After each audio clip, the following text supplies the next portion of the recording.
Hey everyone, I hope आप सब बहुत अच्छे होंगे। तो एक बहुत स्पेशल दिन था। मेरे स्कूल में पीटीएम था। तो आई एम स्नोर गुप्ता। तो आप सबसे बस आज मैं ये कहना चाहती हूँ, शेयर करना चाहती हूँ कि पीटीएम कितना इम्पोर्टेंट है किसी बच्चे की लाइफ में। एक पेरेंट्स टीचर मीटिंग का बहुत बड़ा योगदान होता है बच्चे की लाइफ डिसाइड करने में। क्योंकि जब एक बच्चा इस एज में होता है, एडोलेसेंस एज में होता है, जब वो नहीं तय कर पाता है कि वो क्या कर रहा है, सही कर रहा है या गलत कर रहा है, उसका साथ कैसा है, उसके दोस्त कैसे हैं, तब हम टीचर्स और पेरेंट्स आपस में मिलकर ही डिसाइड करते हैं कि बच्चे का भविष्य, उसका फ्यूचर कैसा होगा। अगर कई बार होता है कि हम डॉक्टर के पास जाते हैं और वकील के पास जाते हैं, तो हम यही कहते हैं कि डॉक्टर और वकील से कभी झूठ नहीं बोलना चाहिए। हम कैसे भूल जाते हैं कि एक टीचर भी हमारा भविष्य, हमारे बच्चे का भविष्य डिसाइड करता है। तो कभी भी हमारे बच्चे के बारे में अगर हमें जो भी पता है, उसकी अच्छाइयाँ, बुराइयाँ, जो एक टीचर के लिए इम्पोर्टेंट है, जो एक बच्चे के लाइफ से, एक बच्चे के करियर से इम्पोर्टेंट है, तो हमें टीचर से हमेशा उसे सच बताना चाहिए। और टीचर से भी यही गुंजाइश है कि उन्हें भी अपने स्टूडेंट के बारे में, उनके पेरेंट्स को जो पता रहना चाहिए, उनकी अच्छाई, उनकी बुराइयाँ ज़रूर बतानी चाहिए। जब हम बड़े पेरेंट्स, टीचर या कोई भी हो गया, हम लोग जब घर में बाहर एक जैसे नहीं रहते हैं, हमारे अलग अलग नेचर होते हैं सबके साथ। क्या जैसा हम बिहेवियर अपने दोस्तों के साथ करते हैं, वैसा कभी अपने बॉस के साथ कर सकते हैं या अपनी वाइफ के साथ? नहीं। यानी कि सबका सबके साथ हमारा नेचर भी अलग हो गया। तो हम कैसे एक्सपेक्ट कर सकते हैं कि एक बच्चा, उसका भी नेचर सबके साथ एक जैसे होगा? जैसे वो अपने माँ-बाप के साथ है, वैसा ही टीचर्स के साथ होगा, और जैसा टीचर्स के साथ है, वैसा ही अपने दोस्तों के साथ होगा? कभी भी नहीं। जिससे एक बात तो क्लियर हो जाती है कि आपका बच्चा हर सिचुएशन में अलग रिएक्ट करना जानता है। कई बार हमें इनके भावों को, इनके प्रॉब्लम्स को समझना चाहिए कि हाँ, ये एक जैसा बिहेव नहीं करते हैं, तो क्यों नहीं करते हैं? हम एक आइडल बच्चा चाहते हैं, टीचर एक आइडल स्टूडेंट चाहता है, तो वैसा बिहेव करते हैं, लेकिन उन्हें मज़ा आ रहा है अपने दोस्तों के साथ। पेरेंट्स कह तो देते हैं कि मैं अपने बच्चे का बिल्कुल फ्रेंड बनने की कोशिश कर रहा हूँ या कर रही हूँ। पर सच में क्या आपका बच्चा चाहता है कि आप उनके फ्रेंड बन के रहें? क्या वो उसके लिए एक्सेप्टेबल है कि इतने बड़े फ्रेंड जो उसे दोस्त की तरह ट्रीट तो करते हैं, बट यस, गलती करने पे तुरंत डाँट भी देते हैं?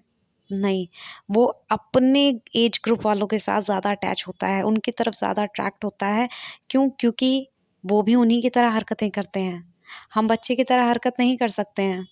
हाँ, उन्हें कह सकते हैं मैं तुम्हारा फ्रेंड हूँ, मुझे बताओ क्या प्रॉब्लम है? लेकिन आपको लगता है क्या वो बताएगा आपको अपनी प्रॉब्लम? मोस्ट प्रोबेबली नो, क्योंकि ये एज होती है दोस्तों को बताने वाली। तब उस वक़्त हमें अपने बच्चों को समझना चाहिए। हमें अपने बच्चों को डाँटने से ज़्यादा प्यार से हैंडल करने की ज़रूरत है।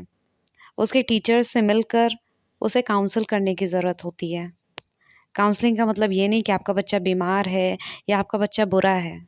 नहीं, नेवर। ये एज है जिसमें बच्चे को सही और गलत की पहचान हम टीचर्स और पेरेंट्स आपस में मिलकर ही बता सकते हैं, समझा सकते हैं। यस, कई बार होता है कि हम टीचर्स और पेरेंट्स समझ में ही नहीं आता इस बच्चे को हैंडल कैसे करना है। क्यों? क्योंकि हर बच्चे की मानसिकता, हर बच्चे की आदतें, हर बच्चे की क्रिएटिविटी, एक्टिविटी सब एक दूसरे से बहुत अलग होते हैं। लेकिन हाँ, इसमें कोई रॉकेट साइंस नहीं है, एक बच्चा ही है। समझाने पे समझ जाएगा, मनाने पे मान जाएगा। हम पेरेंट्स कई बार कहते हैं ना कि जब मैं इसकी उम्र का था तो मैं ये कर देता था, वो कर देता था, मैं ऐसा था, मैं वैसा था। समय बदल चुका है। आपका बच्चा आपसे ज़्यादा एडवांस है, ज़्यादा समझदार है। जिस उम्र में आप समझदारी का पाठ पढ़ रहे थे, शायद आपका बच्चा पढ़ चुका है। लेकिन हाँ, उसे पढ़ाने वाले आप नहीं हैं। आपके हाथ में जो आपका एडिक्शन है ना, वही उन्हें भी सिखा रहा है, वही उनका भी एडिक्शन बन रहा है। जी हाँ, मोबाइल और उनके दोस्त, यही इन्हें सबको सिखा रहे हैं। आपको लगता है कि ये मोबाइल या दोस्त सही सिखाते होंगे? दिल पे हाथ रख के बताइएगा। नहीं, हर समय नहीं। लेकिन आज के बच्चे, आज के एनवायरनमेंट, खान-पान, कल्चर सबकी वजह से बहुत ज़्यादा इमोशनल और बहुत उम्र से पहले ही मेंटली डेवलप हो गए हैं। अब ये डेवलपमेंट सही है या गलत, इसका जवाब मैं आपके ऊपर छोड़ती हूँ। लेकिन हाँ, बच्चे के भविष्य के लिए एक टीचर और पेरेंट्स का मिलना कितना ज़्यादा ज़रूरी है, वो आप समझ ही गए होंगे। बच्चों को कभी खुद जैसा या महान बनने के लिए आपको उन्हें उकसाने की ज़रूरत नहीं है या मारने की, डाँटने की ज़रूरत नहीं है। उन्हें जिस दिन खुद से फ़ील होगा ना ये चीज़, उस दिन वो आपसे भी महान और सबसे महान बन के दिखाएँगे, सबसे अच्छे बनकर दिखाएँगे। लेकिन उसके लिए उन्हें ये चीज़ फ़ील करना बहुत ज़्यादा ज़रूरी है और हमें उन्हें उकसाना, भड़काना या दबाव डालना नहीं है। हमें उन बच्चों को ये बस फ़ील कराना है कि वो कितने प्रीशियस हैं, आपके लिए, खुद के लिए, दुनिया के लिए। और वो क्या कर सकते हैं, वो दुनिया भी बदल सकते हैं, लेकिन एक अच्छे वे में। ये उन्हें एहसास दिलाना होगा। हम टीचर और पेरेंट्स का काम खाली इतना है कि बच्चों को उड़ने दें, उन्हें आसमान को छूने दें। लेकिन हाँ, आसमान में उड़ते और आसमान को छूते वक़्त वो खुद को या किसी और को हानि ना पहुँचाएँ, आपके मान-सम्मान को ठेस ना पहुँचाएँ और किसी गलत डायरेक्शन में ना जाएँ।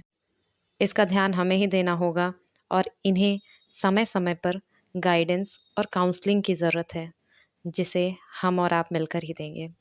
एज़ अ टीचर मैं आप सबसे बस यही कहना चाहूँगी कि मैं प्रतिज्ञा लेती हूँ कि मैं अपने बच्चों को एक अच्छा नागरिक बनने के लिए प्रेरित करूँगी, प्रोत्साहित करूँगी।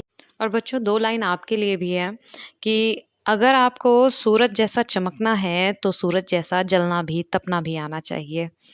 आपको इस उम्र में लगता है कि अगर आपको कुछ समझ में नहीं आ रहा है जीवन के किसी भी पड़ाव में, तो आपके माता-पिता सदैव आपके साथ हैं। वो आपके दुश्मन नहीं हैं। वो आपको समझाएँगे, आपको डाँटेंगे, पर वो आपसे प्यार भी बहुत करते हैं। इसी के साथ मैं आप सबसे अलविदा लेना चाहूँगी। अगर आप सबको मेरी वीडियो पसंद आई होगी तो प्लीज़ उसे लाइक कीजिएगा, शेयर करिएगा, सब्सक्राइब कर दीजिएगा और कमेंट करना नहीं भूलिएगा। Thank you. जय हिंद, जय भारत।